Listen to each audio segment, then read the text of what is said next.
The massive space station hung in the void like a metal flower, its crystalline petals stretching across several kilometers of space. This was Nexus Prime, the beating heart of the Galactic Council, where representatives from 200 different species gathered to decide the fate of civilizations. Today, they would judge humanity. Council Speaker Zarthik adjusted his ceremonial robes as he floated in the central chamber, his four eyes scanning the assembled delegates.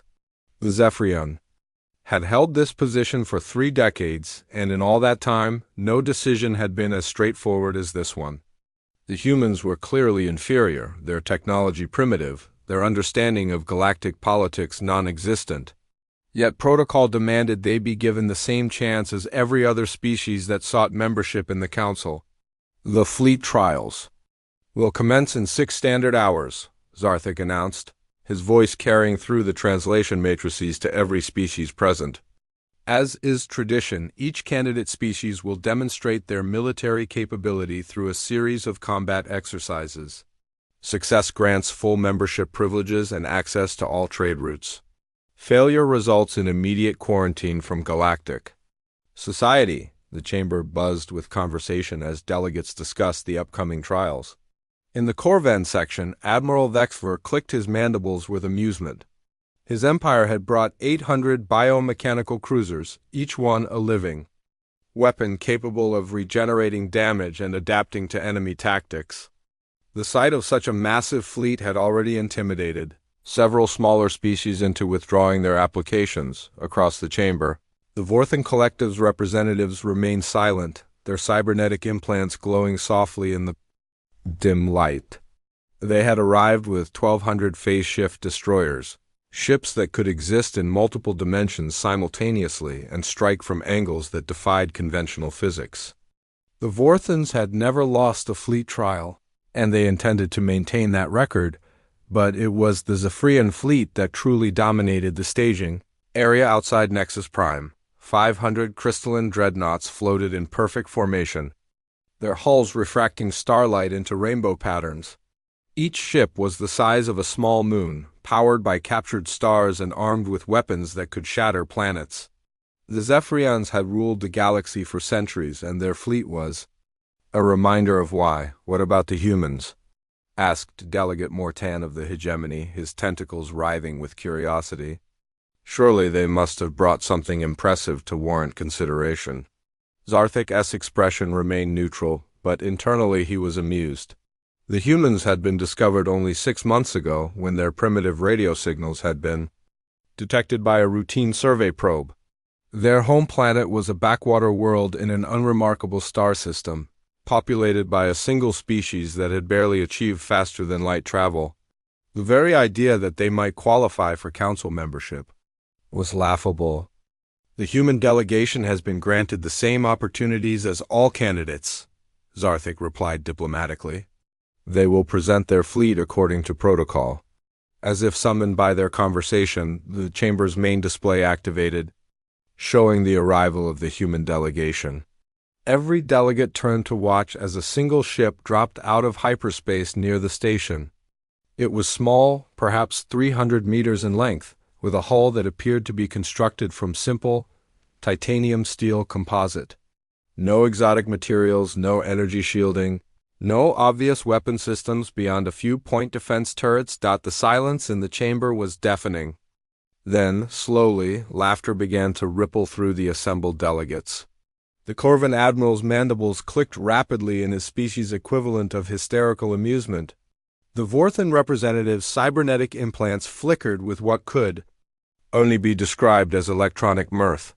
Even the normally stoic Zephyrians allowed themselves small expressions of amusement. One ship? Mortan's voice carried a note of disbelief.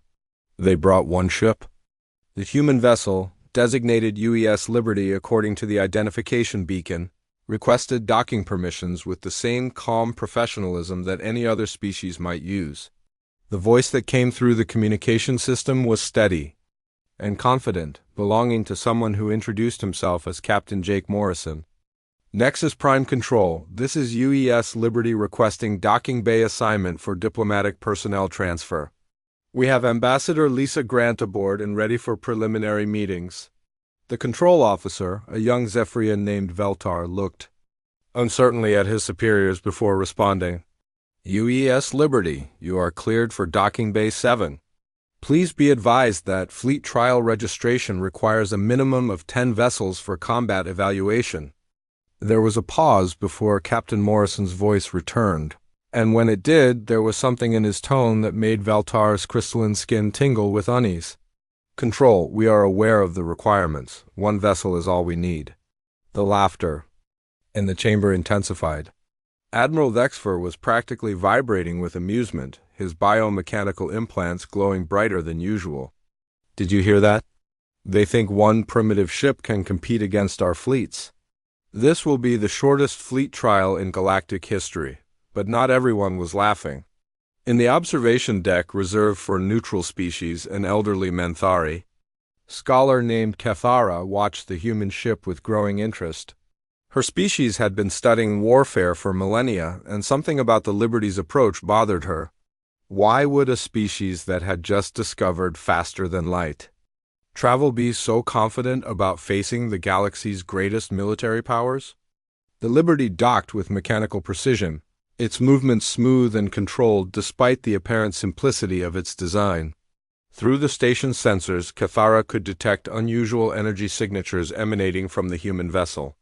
The ship's power core seemed to be based on matter-antimatter annihilation, a technology that most species considered too dangerous for practical use.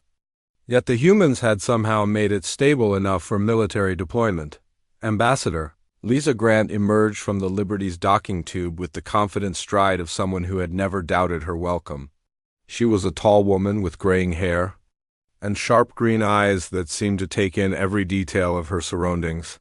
Her diplomatic credentials were impeccable, but what struck the alien observers was her complete lack of intimidation. She walked among beings who could crush her homeworld, without effort, as she showed no fear whatsoever. Honored delegates, she began as she entered the main chamber, her voice carrying clearly through the translation systems. I am Ambassador Lisa Grant, representing the United Earth Government. We appreciate the opportunity to demonstrate our capabilities and request membership in the Galactic Council. Zarthik leaned forward in his ceremonial seat, his 4 eyes focusing on the human with predatory interest. Ambassador Grant, I must ask about your fleet deployment.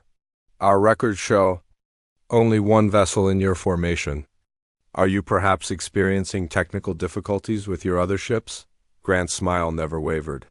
Speaker Zarthik, there are no technical difficulties. The UES Liberty represents the full extent of our military deployment for these trials. As Captain Morrison indicated, 1 ship is all we need. The chamber erupted in fresh laughter, but Grant continued speaking as if nothing had happened. We understand that this may seem unusual by galactic standards, but we are confident in our approach. Earth has been preparing for this moment for quite some time. Admiral Vexver's clicking had reached a fever pitch. Ambassador, with respect, are you aware that my fleet alone contains 800 combat vessels? Each one is capable of destroying entire star systems. I am aware of your fleet's capabilities, Admiral, Grant replied calmly. Just as I am aware of the Zephyrian dreadnoughts and the Vorthan phase shift technology, Earth has made a thorough study of galactic military doctrine. Something in her tone made the laughter falter. Cathara noticed that several of the more perceptive delegates had stopped laughing entirely and were now studying the human ambassador with renewed interest. There was something about Grant's confidence that went beyond mere bravado. She spoke like someone who held cards that no one else had seen. Very well, Zarthik said, his amusement dimming slightly. If humanity wishes to proceed with a single vessel, that is their choice. The fleet trials will commence as scheduled. May fortune smile upon your endeavors, Ambassador Grant. Grant inclined her head respectfully. Thank you, Speaker. I believe you will find our performance quite educational. As the session ended and delegates began filing out to observe the trial preparations, Cathara found herself studying the human ship through the station's external sensors. The Liberty hung in space like a metal predator, its hull dark against the stars. For all its apparent simplicity, there was something about the vessel that spoke of hidden depths. The humans had traveled across the galaxy with a single ship to face the combined might of galactic civilization. And they showed no fear. Either they were completely insane, or they knew something that the rest of the galaxy did not.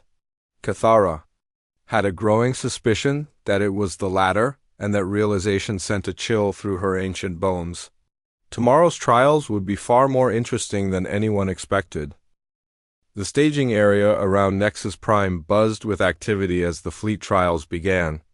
Massive alien warships moved through space with practiced precision, their crews preparing for the series of tests that would determine humanity's fate. The morning sun of the nearby star cast long shadows across the crystalline hulls of the Zephyrian dreadnoughts, while the Corvan bioships pulsed with organic light as their living systems awakened. Captain Jake Morrison stood on the bridge of the UES Liberty, watching the alien fleets maneuver around them.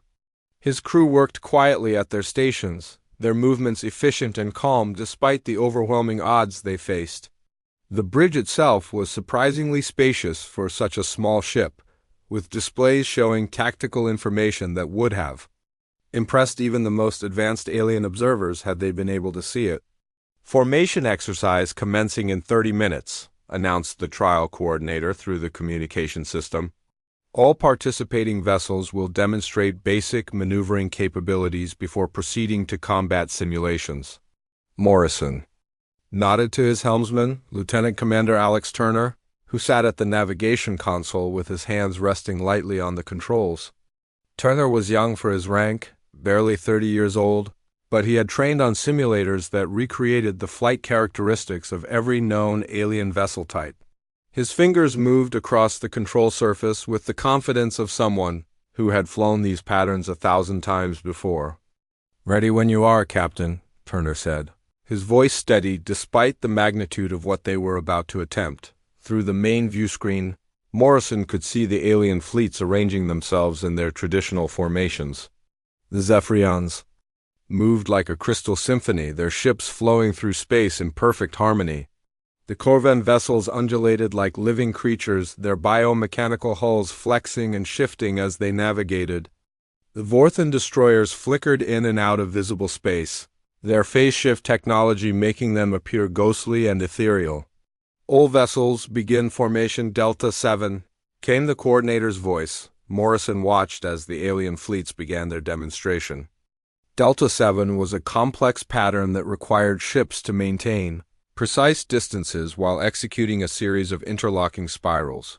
It was designed to test the fleet's coordination and communication systems, and most species required years of practice to perform it flawlessly. The Zephyrians executed it perfectly, their 500 dreadnoughts moving like a single organism.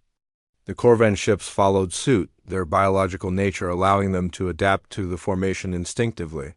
The Vorthan Collective's vessels phased in and out of reality, creating a mesmerizing display of interdimensional coordination. UES Liberty, you are clear to demonstrate your formation capabilities, the coordinator announced. Turner looked back at Morrison, who nodded once. The young pilot's hands moved across his controls, and the Liberty began to move. What happened next defied every expectation. The watching aliens had formed about human technology.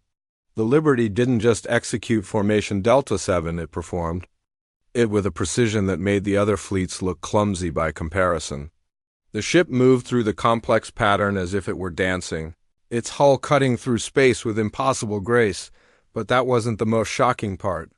As the Liberty continued its demonstration, it began to push the boundaries of what the formation was supposed to allow. Turner guided the ship through maneuvers that should have torn it apart, executing turns that generated gravitational forces that would have crushed any normal crew. The ship's inertial dampeners seemed to be working at levels that shouldn't have been possible with the technology the aliens could observe on the bridge. Morrison's crew worked with mechanical precision. Chief Navigation Officer Kelly Price monitored the ship's position relative to the imaginary formation markers, calling out corrections that Turner implemented without hesitation. The coordination between them was flawless, as if they had been working together for decades rather than the few months they had actually served on the Liberty. How are they doing that? Admiral Vexver transmitted to his fellow commanders on a private channel. Their ship's mass-to-thrust ratio should make those maneuvers impossible. Commander Veleneth of the Vorthan Collective studied the Liberty's performance through her ship's advanced sensors. I'm detecting energy signatures that don't match any known propulsion system. Their engine configuration appears to be completely different from anything in our databases. The truth was even more extraordinary than the aliens suspected. The Liberty's engines were based on controlled gravitational manipulation, a technology that Earth scientists had developed specifically for this mission. Instead of pushing against space, the ship pulled space around itself, allowing it to perform maneuvers that seemed to violate physics while actually working within natural laws that the galactic community had never discovered. Turner executed a final spiral that brought the Liberty back to its starting position with mathematical precision.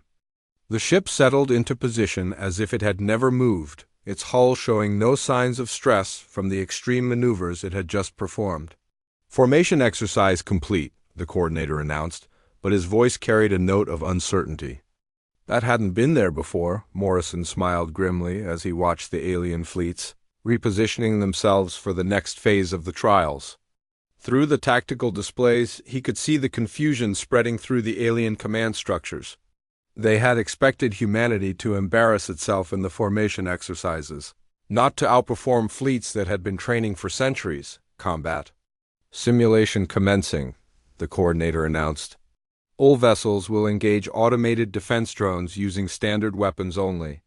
Exotic matter weapons and dimensional phase technology are prohibited for this exercise. The combat drones launched from Nexus Prime in waves, their sleek forms moving with mechanical precision. They were designed to test a fleet's basic combat capabilities without risking damage to the participating ships.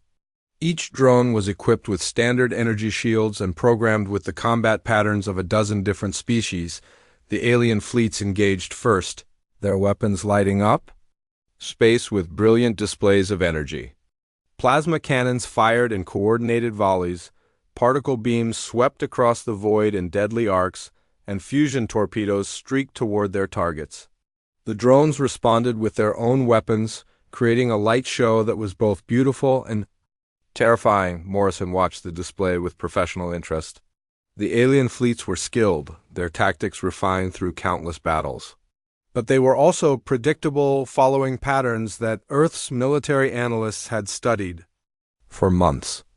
Every species in the galaxy seemed to approach combat in the same way, relying on energy weapons and defensive shields in an endless cycle of escalation.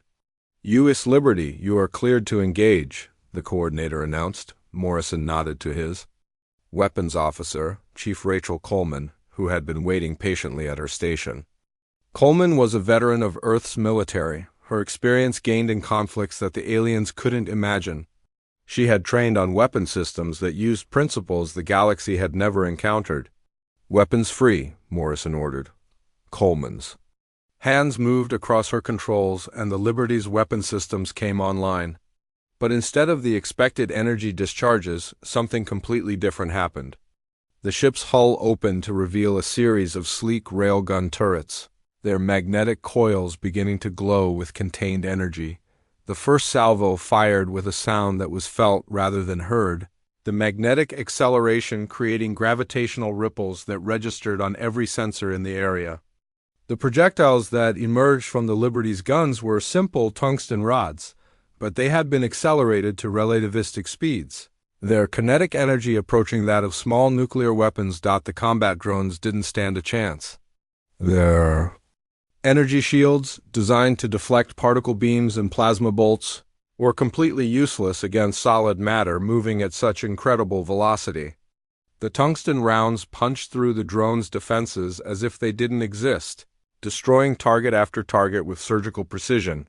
Coleman coordinated the ship's multiple railgun batteries with frightening efficiency. Her targeting computers, calculating trajectories and intercept courses faster than any biological mind could follow. The Liberty's weapons didn't just hit their targets, They obliterated them, leaving nothing but expanding clouds of debris where the drones had been, within minutes. The entire drone formation had been eliminated. The Liberty hung in space surrounded by the wreckage of its targets, its weapon systems already powering down as if the engagement had been nothing more than a training exercise. The silence that followed was absolute. Every alien observer stared at the display screens showing the aftermath of the battle, their minds struggling to process what they had just witnessed. The humans had just demonstrated a form of warfare that none of them had ever encountered, using weapons that operated on principles they didn't understand. The mood in the Corvan command ship had shifted from amusement to serious concern. Admiral Vexver stood before the massive bio-displays that covered the walls of his bridge, his mandibles clicking in a pattern that his crew recognized as deep thought. The images showed the debris field left by the human vessel's weapons, twisted metal that had once been sophisticated combat drones. "Analysis complete, Admiral," reported his weapons specialist, a younger Corvan named Hickstar. The human projectiles achieved velocities of approximately 30% light speed. The kinetic energy release was equivalent to tactical nuclear weapons. The Xverus forearms gestured in frustration. How did they achieve such acceleration without exotic matter? Our sensors detected no antimatter signatures, no dimensional folding, nothing that should allow such performance. Unknown, Admiral. The weapon systems appear to use magnetic acceleration, but the power requirements should be impossible for a ship of that size. The Admiral's biomechanical implants pulsed with agitation. His empire had ruled through superior firepower for millennia, and the sight of their technology being outmatched by a single human vessel was deeply disturbing. But more than that, it was the efficiency of the attack that troubled him. The humans hadn't just destroyed the drones, they had done it with a precision that suggested complete understanding of their targets. "Open a channel to the human vessel," Vexver commanded. "I want to speak with their captain." The communication request was answered almost immediately. Captain Morrison's face appeared on the bio-display, his expression calm and professional. Behind him, the bridge of the Liberty hummed with quiet activity as his crew continued their preparations. "Admiral Vexver," Morrison said with a slight nod. "How can I help you?" "Captain Morrison, I must admit that your performance in the combat simulation was impressive. However, I wonder if you would be interested in a more challenging test." Morrison's eyes narrowed slightly. "What did you have in mind?" "A mock combat exercise between your vessel and 3 of my cruisers. Standard engagement rules, non-lethal weapons only. Consider it a friendly demonstration of our respective capabilities."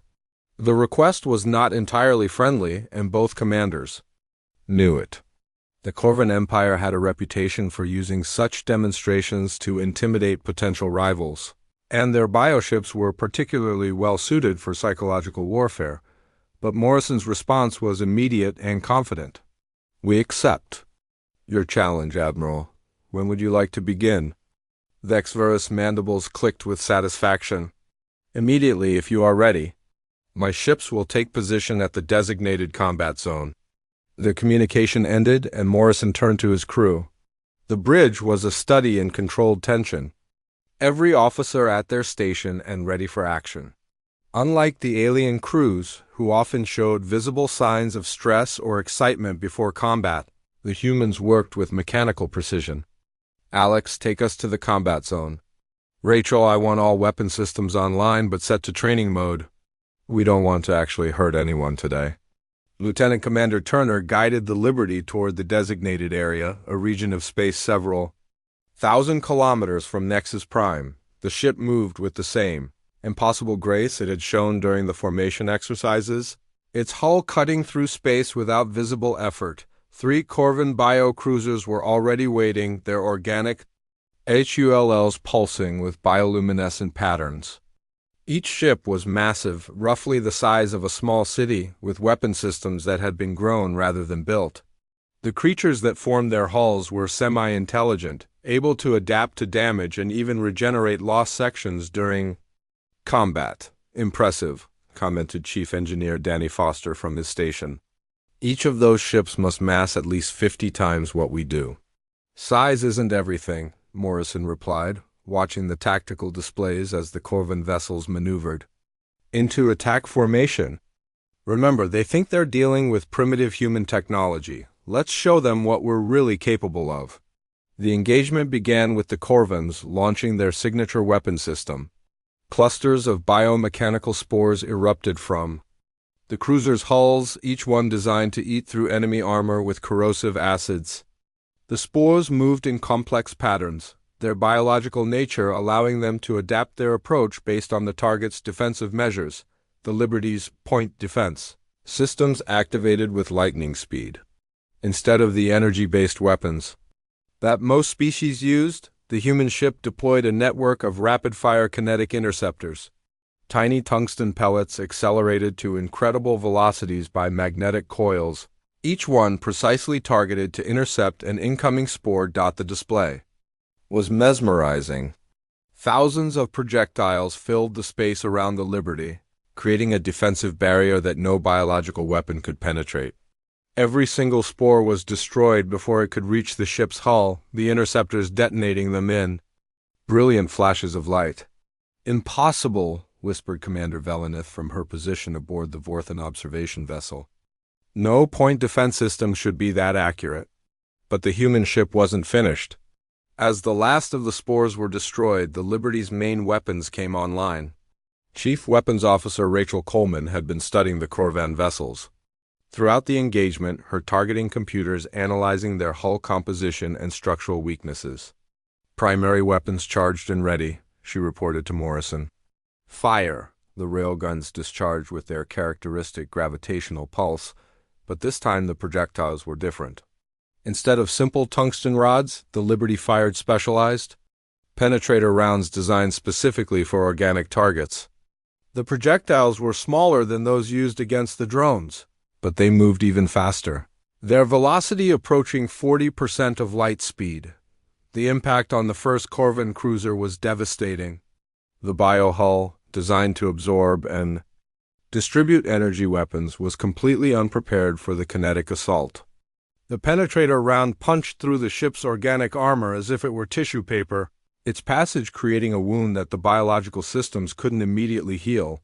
The second and third shots followed within microseconds, each one targeting a different cruiser.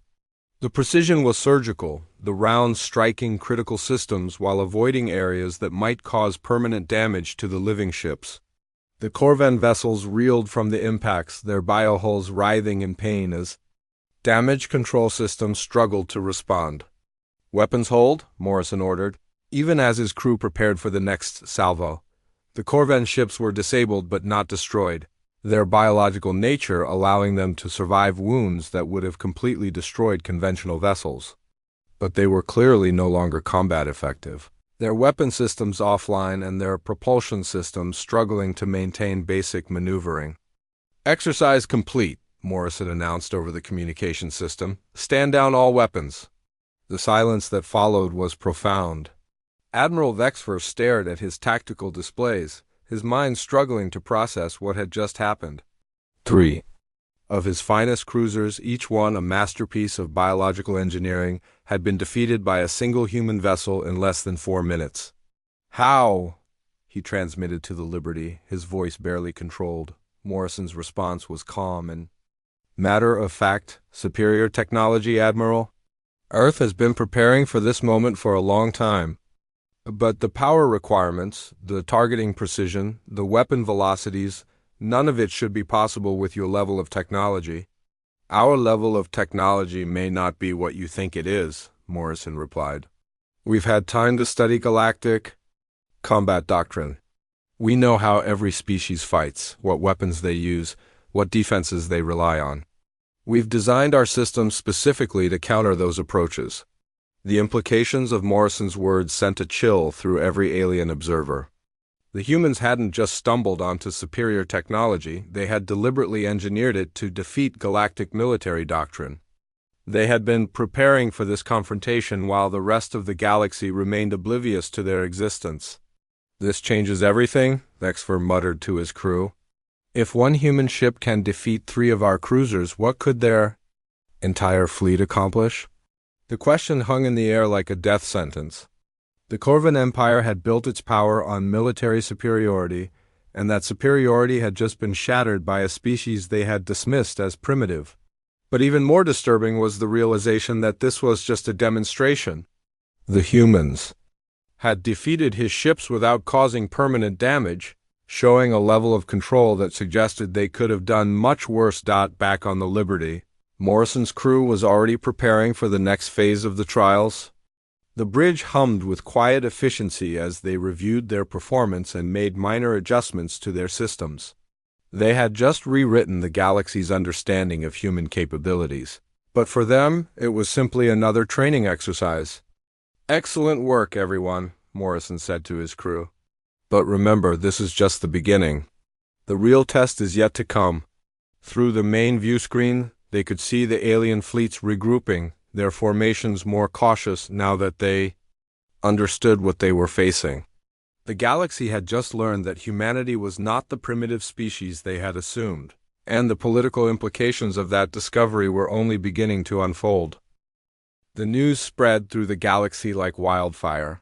Within hours of the Liberty's victory over the Corvan cruisers, encrypted communications were racing between star systems as intelligence. Networks struggled to understand what they had witnessed.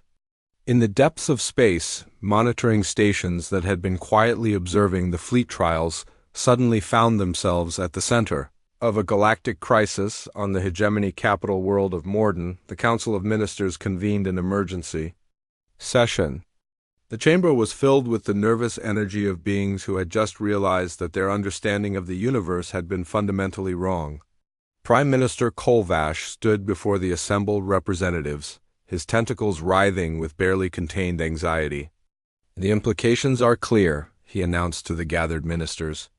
"This human vessel represents a technological paradigm we have never encountered. Our preliminary analysis suggests their weapons operate on principles that should be impossible, given their apparent resources." Minister Velton of the Intelligence Division brought up a holographic display showing the Liberty's performance. "Our deep scan probes have been analyzing their ship's emissions for the past 6 hours. The power signatures don't match any known technology. Their engines appear to manipulate gravitational fields directly, which should require exotic matter we know they don't possess." "What about their weapons?" asked Minister Hardick of Military Affairs. "The kinetic velocities they achieved should have required antimatter catalysts." "That's just it," Velton replied, his voice tight with concern. "We detect no antimatter signatures whatsoever. Their acceleration systems appear to use magnetic field manipulation on a scale we've never seen. The power requirements alone should have melted their ship's hull." The revelation sent a chill through the chamber. The hegemony had built its power on superior technology and intelligence gathering. The idea that a primitive species could develop weapons that outclassed their own was almost unthinkable. Meanwhile, aboard the Liberty, Captain Morrison was reviewing intelligence reports from Earth, the ship's communication array hidden beneath layers of conventional-looking equipment, maintained constant contact with human command centers through quantum entanglement transmitters. The technology was another example of humanity's hidden capabilities, allowing instantaneous communication across any distance. "New intelligence from home, Captain," reported Communications Officer Amy Phillips as she decoded the latest transmission. "Earth Command wants a full tactical assessment of all observed alien technologies. They're particularly interested in the Vorthan phase shift capabilities." Morrison nodded as he studied the data. Earth's intelligence services had been preparing for this moment for decades. Ever since the first detection of alien radio signals had confirmed that humanity was not alone in the universe. While the rest of the galaxy had assumed that first contact would follow established protocols, humanity had been secretly developing technologies specifically designed to level the playing field. "What's our assessment of the alien fleets so far?" Morrison asked his tactical officer. Chief Steve Rodriguez pulled up a holographic display showing the positions and capabilities of every ship in the staging area. "The Zephyrians are the most dangerous in terms of raw firepower, but their tactics are predictable. They rely heavily on energy shields and coordinated volleys. The Corvans we've already tested, their biotechnology is impressive but vulnerable to kinetic weapons. The Vorthans are the wild card with their phase shift technology. Weaknesses? Every species we've observed follows similar tactical doctrines. They all assume that energy weapons are the pinnacle of military technology. None of them seem to have considered the advantages of pure kinetic force delivered at relativistic speeds. They're also heavily dependent on centralized command structures that could be disrupted, Morrison smiled grimly. Earth's military theorists had predicted exactly this scenario. The galaxy's various species had been fighting each other for millennia using similar technologies and tactics. They had reached a kind of equilibrium where no single approach provided a decisive advantage. Humanity's entry into the field represented a complete disruption of that balance. "Captain," Phillips interrupted, "we're receiving a priority transmission from the Vorthan Collective. They're requesting a private meeting." The request was intriguing. The Vorthans were known for their logical approach to problem-solving and their willingness to adapt to new situations. Unlike the more emotional responses from the Carvans and Hegemony, the Vorthans seemed to be approaching humanity's capabilities as a puzzle to be solved. "Accept the meeting," Morrison decided, "but maintain full security protocols." An hour later, Morrison found himself in one of the Liberty's conference rooms facing Commander Veleneth of the Vorthan Collective. The alien was a study in cybernetic enhancement, her organic body seamlessly integrated with technological components that gave her abilities far beyond those of normal biological beings. Her eyes glowed with soft blue light as she studied the human captain. "Captain Morrison," she began, her voice carrying the mechanical precision typical of her species, "I will be direct. Our analysis of your vessel's performance indicates technological capabilities that should not exist within the parameters of known physics." "Physics is a big field, Commander," Morrison replied diplomatically. "Perhaps there are areas your species hasn't fully explored. Unlikely. The Vorthan Collective has been studying the fundamental forces of the universe for over 10,000 years. We have mapped the theoretical limits of matter manipulation, energy generation, and propulsion systems. Your ship exceeds those limits." Morrison leaned back in his chair, studying the alien commander. The Vorthans were known for their intelligence and their ability to adapt quickly to new situations. They might be the first species to truly understand what they were facing. "What if I told you that those limits are based on incomplete understanding?" Morrison said carefully. "What if there were approaches to technology that your species simply never considered?" Veleneth's cybernetic implants flickered with increased activity. "Explain." "Your species, like all the others we've observed, developed along similar technological paths. You discovered energy weapons, defensive shields, faster-than-light travel. You refined these technologies over millennia until you reached what you believed were their practical limits. And humanity took a different path? We had the advantage of studying your approach before developing our own. We could see where the galactic community had focused its efforts, and we deliberately chose different directions." The revelation clearly disturbed Veleneth. Her species prided itself on logical analysis and comprehensive understanding. The idea that they had missed entire branches of technological development was difficult to accept. "Your kinetic weapons," she said. "The velocities you achieve should require exotic matter catalysts." "They do require exotic matter," Morrison admitted, "but not in the way you think. We create the exotic matter on demand using controlled gravitational manipulation to alter the fundamental properties of our projectiles during acceleration." Veleneth's eyes widened as she processed the implications. "You're manipulating spacetime itself to enhance kinetic energy transfer." "Among other things." "Yes. The power requirements are manageable when you approach the problem correctly. Your species uses brute force methods, trying to overcome natural laws through raw energy application. We work with natural laws, using them to amplify our effects." The conversation continued for another hour, with Morrison revealing Just enough information to demonstrate humanity's technological sophistication without giving away critical secrets. By the time Villeneuve left, she carried with her the disturbing knowledge that the galaxy's technological supremacy had been an illusion. Back on her flagship, Villeneuve immediately convened a meeting with her senior officers. The conference room was filled with Vorthans whose cybernetic enhancements made them among the most intelligent beings in the galaxy. Their collective processing power could analyze problems that would stump entire planetary governments. Analysis complete, announced Science Officer Kethver. If the human captain's statements are accurate, we have been pursuing technological development along suboptimal paths for millennia. The implications extend beyond military applications, added Engineering Chief Morvac. Their approach to exotic matter manipulation could revolutionize every aspect of our civilization. Villeneuve nodded grimly. And if one human ship possesses such capabilities, what does that suggest about their overall technological base? The question hung in the air like a death sentence. The Vorthan Collective had always prided itself on being the most advanced civilization in the galaxy. The discovery that they had been surpassed by a species they hadn't even known existed was profoundly disturbing. We need more information, Villeneuve decided. Begin deep analysis of all human transmissions. I want to know everything about their home system, their industrial capacity, their military doctrine. Commander, Kethver interrupted, what if they've been monitoring our communications? What if they know exactly how we think and plan? The secret meeting took place in the deepest levels of Nexus Prime, far from the public chambers where the fleet trials continued their ceremonial progression.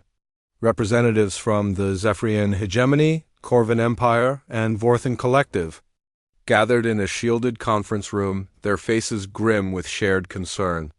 What had begun as routine trials to evaluate a primitive species had evolved into something far more dangerous.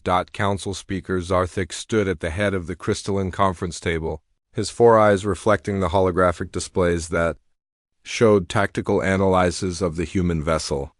The data was disturbing in ways that went beyond simple military defeat. The Liberty represented a fundamental challenge to the galactic order that had existed for millennia. The situation is clear, Zarthik announced to the assembled delegates. Humanity cannot be allowed to gain full membership in the Galactic Council. Their technological capabilities represent an unacceptable threat to established civilizations. Admiral Vexver's mandibles clicked in agreement. My ships were humiliated by a single human vessel. If they possess a fleet of such ships, they could threaten every species in the galaxy. Commander Villeneuve of the Vorthan Collective accessed her cybernetic memory banks, displaying technical readouts across the room's walls. Our analysis confirms that human technology operates on principles we do not fully understand. Their weapon systems alone could revolutionize warfare. In the wrong hands, such technology could destabilize the entire galactic community. Then we are agreed, Zarthik said, his voice carrying the weight of imperial authority. The human vessel must be destroyed during the final trial. We will make it appear as an unfortunate accident, a weapons malfunction during routine testing. The plan they developed was brutal in its simplicity. During the final combat trial, the three fleets would coordinate a surprise attack on the Liberty. Using their most powerful weapons, 200 ships would focus their fire on the single human vessel, overwhelming its defenses before it could respond. The attack would be masked as a training accident, with each species claiming that their weapons had malfunctioned simultaneously. But even as they planned humanity's destruction, none of the conspirators felt entirely confident in their chances of success. The Liberty had already demonstrated capabilities that defied their understanding of physics. Still, they reasoned, no ship could withstand the combined firepower of the galaxy's greatest fleets. Aboard the Liberty, Captain Morrison was fully aware of the alien secret plotting. The ship's passive sensors had detected the unusual meeting, and their quantum communication interceptors had captured every word of the conspiracy. The human crew worked with calm efficiency as they prepared for what would undoubtedly be their greatest challenge.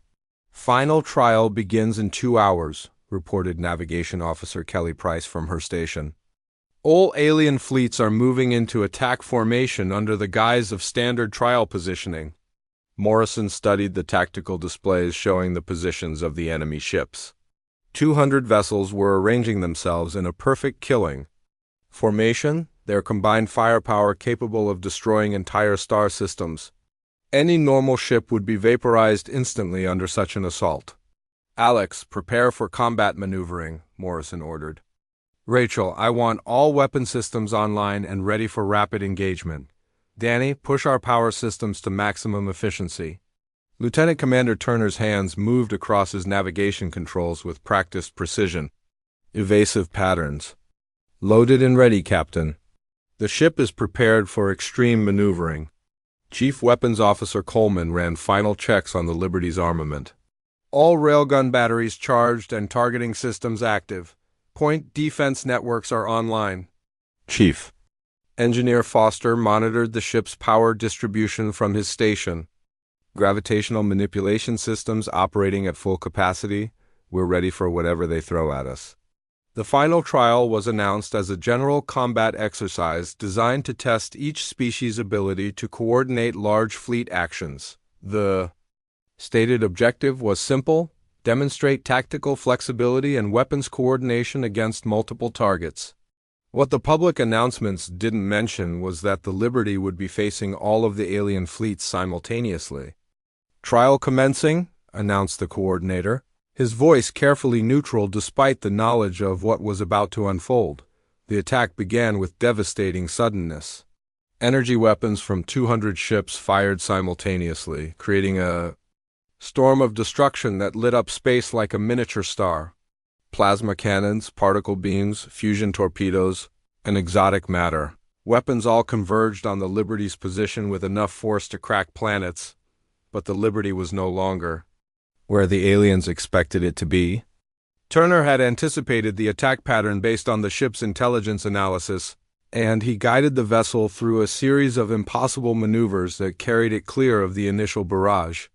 The ship moved through space like a living thing, its gravitational manipulation systems allowing it to change direction instantly without regard for conventional physics. Evasion successful, Turner reported calmly. Moving to attack position Alpha. Weapons free, Morrison ordered. What followed was a demonstration of warfare unlike anything the galaxy had ever witnessed. The Liberty's railgun batteries opened. Fire with mechanical precision, each shot calculated to maximum effect. But these weren't the simple tungsten rounds that had been used in earlier demonstrations. Coleman had loaded the ship's magazines with specialized ammunition, designed specifically for this moment. The first salvo consisted of gravity well generators, devices that created localized space-time distortions around their targets. When the projectiles struck enemy ships, they didn't just cause physical damage. They warped the very fabric of space around the impact points.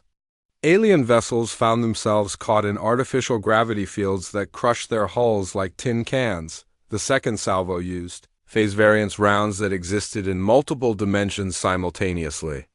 These projectiles passed through conventional shields and armor as if they didn't exist, striking vital systems deep within enemy ships.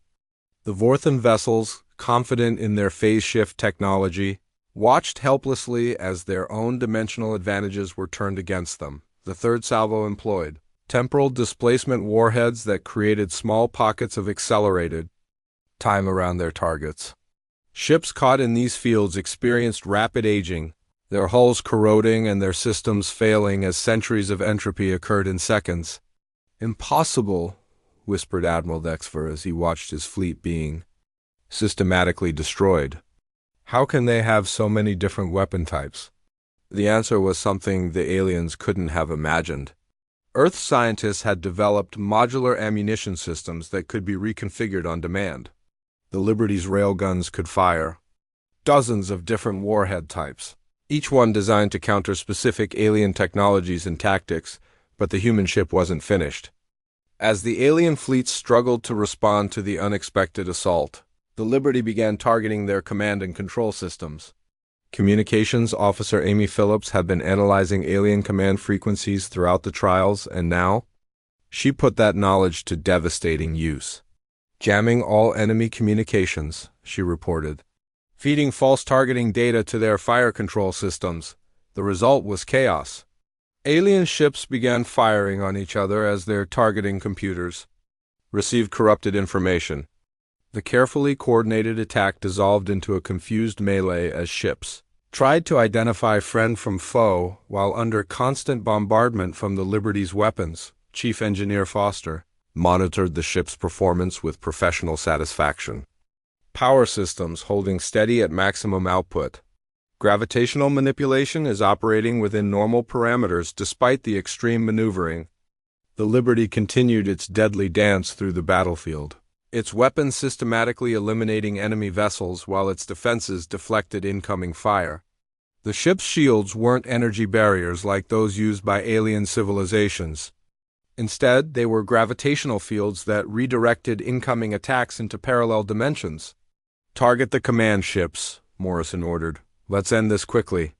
Coleman adjusted her targeting priorities, focusing the Liberty's fire on the flagship vessels that coordinated each alien fleet. The Zephyrian Command Dreadnought, the Corvin Bio flagship, and the Vorthan Collective Node were all eliminated within minutes, their destruction sending shockwaves through the remaining enemy forces. As ship after ship fell to the Liberty's weapons. The surviving alien crews began to panic. They had expected to destroy a single primitive vessel. Instead, they found themselves facing a nightmare that systematically dismantled their combined fleets. Some ships tried to flee, others attempted to surrender, but the Liberty continued its methodical destruction of everything that had participated in the attack. "Cease fire," Morrison finally ordered as the last enemy weapons fell silent. The battlefield was a graveyard of twisted metal and dying ships. Of the 200 vessels that had attacked the Liberty, fewer than 50 remained functional, and those were too damaged to pose any further threat. The single human ship hung in space, surrounded by the wreckage of the galaxy's finest fleets, its hull unmarked and its weapons still charged. The aftermath of the battle was unlike anything the galaxy had ever experienced. Nexus Prime's emergency medical bays filled with survivors from the alien fleets, their wounds a testament to the devastating effectiveness of human weapons. The station's diplomatic quarters buzzed with frantic activity as representatives tried to understand how the balance of galactic power had shifted so dramatically in a single engagement. Captain Morrison stood in the Liberty's medical bay, watching as Chief Medical Officer Ben Taylor treated injured alien crew members who had been rescued from disabled ships. The human doctor worked with the same precision his crewmates had shown in battle, his hands steady as he operated on beings whose biology was completely foreign to him. "Fascinating," Taylor murmured as he worked on a wounded Zephyrian. "Their crystalline bone structure is actually more resilient than human skeleton, but the shock waves from our gravity well weapons caused harmonic fractures throughout their entire frame." The alien patient, a young communications officer named Killeth, watched the human doctor with a mixture of fear and amazement. "Why are you helping us? We tried to kill you." Taylor paused in his work, considering the question. "Because that's what we do. We fight when we have to, but we heal when we can. Your leaders made a choice to attack us, but that doesn't mean every soldier deserves to suffer for their decision." Morrison observed the interaction with satisfaction. This was exactly the image humanity wanted to project, powerful enough to defend themselves but compassionate enough to treat their enemies with dignity. The message would spread throughout the galactic community, carried by survivors who had witnessed both human military might and human mercy. "Captain," Communications Officer Amy Phillips called from the bridge, "we're receiving transmission requests from every major government in the galaxy. They all want to open diplomatic channels immediately."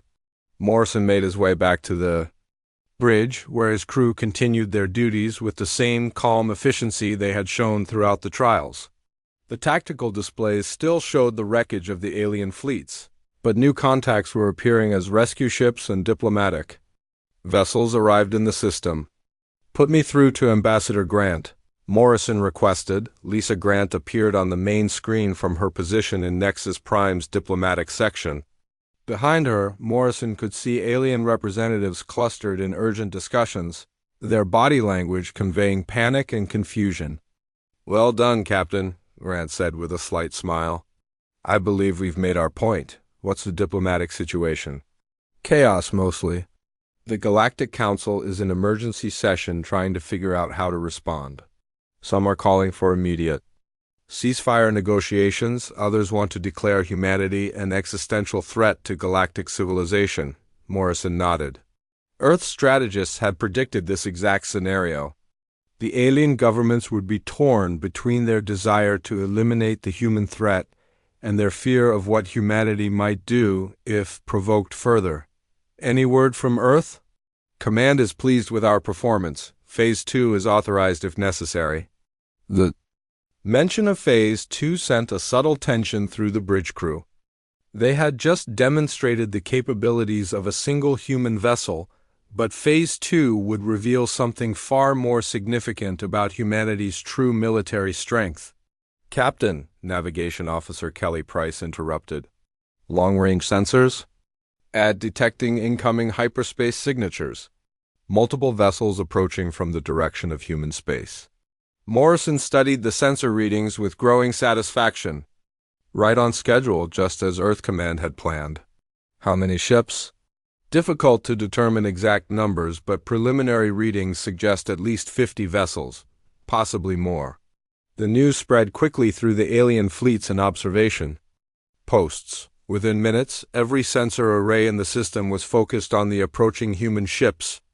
What they detected defied their worst fears. The human fleet that emerged from hyperspace was unlike anything the galaxy had ever seen. The ships were sleek and deadly, their hulls incorporating design principles that made the Liberty look primitive by comparison. Each vessel was larger than the Liberty, but moved with the same impossible grace, their gravitational manipulation systems creating visible distortions in spacetime. 57 ships confirmed, Price reported, all showing advanced energy signatures consistent with gravitational manipulation technology. Morrison opened the communication channel to the lead ship of the incoming fleet. "Welcome to Nexus Prime, Admiral Chun. I trust your journey was uneventful." Admiral Sarah Chun appeared on the display, her uniform bearing the insignia of Earth's Deep Space Fleet. Behind her, the bridge of her flagship hummed with activity as her crew prepared for whatever orders might come. "Captain Morrison, congratulations on a successful demonstration. Earth Command is very pleased with the results of the trials." "Thank you, Admiral. I believe we've given the galaxy something to think about." Chun's expression grew more serious. "Indeed. And now it's time for them to understand the full scope of what they're dealing with." The arrival of the human fleet sent shockwaves through every alien government in the galaxy. Intelligence services that had dismissed humanity as a minor threat suddenly found themselves facing the reality of a spacefaring civilization with technology that surpassed their own. Emergency sessions convened on dozens of worlds as leaders tried to comprehend the implications of what they had witnessed on Nexus Prime. Council Speaker Zarthik called for an immediate assembly of all surviving delegates. The main chamber was noticeably emptier than it had been at the beginning of the trials, with many representatives having been killed or wounded in the battle. Those who remained bore the haunted expressions of beings who had seen their certainties shattered. "The situation is clear," Zarthik announced, his voice lacking its former authority. "Humanity possesses military capabilities that exceed our combined fleets. We must consider their application for council membership with this new information in mind." Ambassador Grant took her place at the speaker's podium, her demeanor calm and professional despite the historic nature of the moment. "Honored delegates, Earth appreciates the opportunity to demonstrate our capabilities. We hope this has answered any questions about our qualifications for council membership." "Your qualifications are not in question," replied Delegate Mortan of the Hegemony, his tentacles writhing with barely controlled fear. "But we must discuss the implications of your technology for galactic security." Grant's smile was diplomatically neutral. Earth is committed to peaceful coexistence with all galactic civilizations. Our military capabilities are purely defensive. In nature. Defensive? Admiral Vexfer transmitted from his damaged flagship. You destroyed 2/3 of our combined fleets. Admiral, your fleets attacked us with the clear intent to destroy our vessel and kill our crew. We responded proportionally to the threat you presented. The exchange highlighted the fundamental shift that had occurred in galactic politics.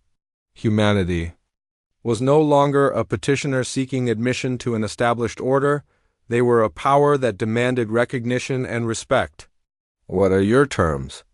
Asked Commander Veleneth. Her cybernetic system still processing the tactical data from the battle, Grant consulted a datapad before responding. Earth seeks full membership in the Galactic Council with all associated privileges and responsibilities. We also request access to established trade routes and diplomatic channels, and in return, we offer our technology and expertise to help solve common challenges facing the galactic community. Climate stabilization, resource extraction, defensive systems against external threats. The offer was carefully calculated. Earth was dangling the promise of advanced technology while making it clear that cooperation was far preferable to conflict. There is another matter, Grant continued. Earth's exploration fleet will be expanding our presence in this region of the galaxy. We want to ensure that our activities don't conflict with existing territorial claims. The implication was unmistakable. Humanity was announcing their intention to establish colonies and military bases throughout local space, and they wanted the galaxy's permission rather than its opposition. Zarthik looked around the chamber at his fellow delegates, reading the fear and resignation in their expressions. The old order was dead, killed in the wreckage of their combined fleets. What emerged from its ashes would be shaped by humanity's vision of galactic civilization. The Council will need time to consider your proposal, he said finally. Of course, Grant replied. Take all the time you need, we'll be waiting. The unspoken message was clear. Humanity had demonstrated both their power and their patience. They were willing to work within diplomatic frameworks, but they would not be denied their rightful place in the galaxy. As the session ended and delegates began filing out, Captain Morrison received a priority transmission from Admiral Chun. Captain, new orders from Earth Command. Begin deep space reconnaissance patrols of local systems. Command wants a full survey of potential colony sites and strategic resources. Morrison smiled as he relayed the orders to his crew. The Liberty had started this mission as humanity's ambassador to the stars, but it was ending as the vanguard of human expansion into the galaxy.